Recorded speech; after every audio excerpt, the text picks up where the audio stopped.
சரியான இடத்தில் சரியான நேரத்தில் சரியான மனிதர்களால் சொல்லப்படும் சரியான வார்த்தைகள் மந்திரம் போல் மகத்தான சக்தி படைத்தவை. 1871 இங்கிலாந்தில் சர் வில்லியம் ஆசியர் அப்படின்றவர் இருந்திருக்கார்.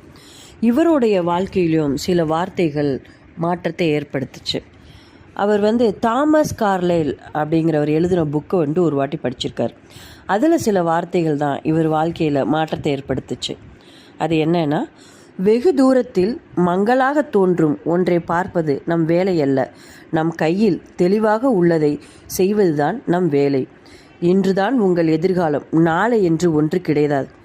மனிதன் முக்தி பெறும் நாள் இக்கணம்தான். எனவே முடிந்து போன கடந்த காலம், வரவிருக்கும் நிகழ்காலம் ஆகியவற்றின் கதவுகளை இறுக்கமாக மூடிவிட்டு அன்றைய தினத்தை சிறப்பாக வாழும் பழக்கத்தை உருவாக்கி கொள்ள வேண்டும் என்பதுதான் அவர் கற்றுக்கொண்ட பாடம். அளவற்ற துணிவும் தன்னம்பிக்கையும் உள்ளவனாக இருப்பதில் மகிழ்ச்சி அடைகிறேன் என்று மனதிற்குள் சொல்லுங்கள்.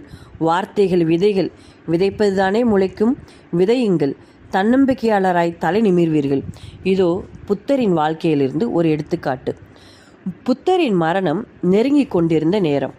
ஒரு நாள் தம் சீடர்களிடம் கூறினார், இன்று என் கடைசி நாள், ஏதாவது கேட்க வேண்டியது இருந்தால் கேளுங்கள் என்றார்.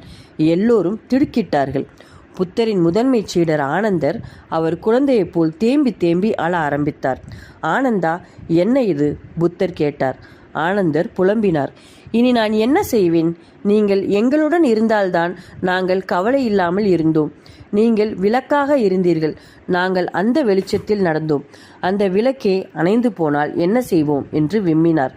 அதற்கு புத்தர், ஆனந்தா, 40 ஆண்டுகள் உங்களுக்கு விளக்காக இருந்தேன். அந்த வெளிச்சத்திலேயே நீங்கள் நடந்து கொண்டிருந்தீர்கள். உங்களுக்கென்று சொந்த வெளிச்சத்தை நீங்கள் உண்டாக்கி கொள்ளவில்லை. இன்னும் நான் எத்தனை ஆண்டுகள் இருந்தாலும் நீங்கள் உங்கள் சுய ஒளியை அடையப் போவதில்லை. நீங்கள் என்னை சார்ந்தே இருக்க பழகிவிட்டீர்கள். நான் போவதே மேல் என்றார். புத்தர் உச்சரித்த கடைசி வார்த்தை, நீயே உனக்கு விளக்காக இரு. இதன் விளைவு அடுத்த நாளே ஆனந்தர் ஞானோதயம் பெற்றார். ஆம், அவரே அவருக்கான விளக்காகிவிட்டார். இன்னொருவர் விளக்கை நம்பி நாம் இருளில் பயணம் புறப்பட முடியாது.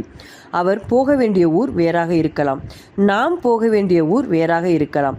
நமக்கென்று சொந்த விளக்கிருந்தால் நாம் நம் விருப்பப்படி பயணம் செய்யலாம். அதைவிட நாமே விளக்காகிவிட்டால் பயணமே தேவைப்படாது. இதுதான் ஆனந்தர் புத்தர் வாழ்க்கையிலிருந்து கற்றுக்கொண்ட பாடம்.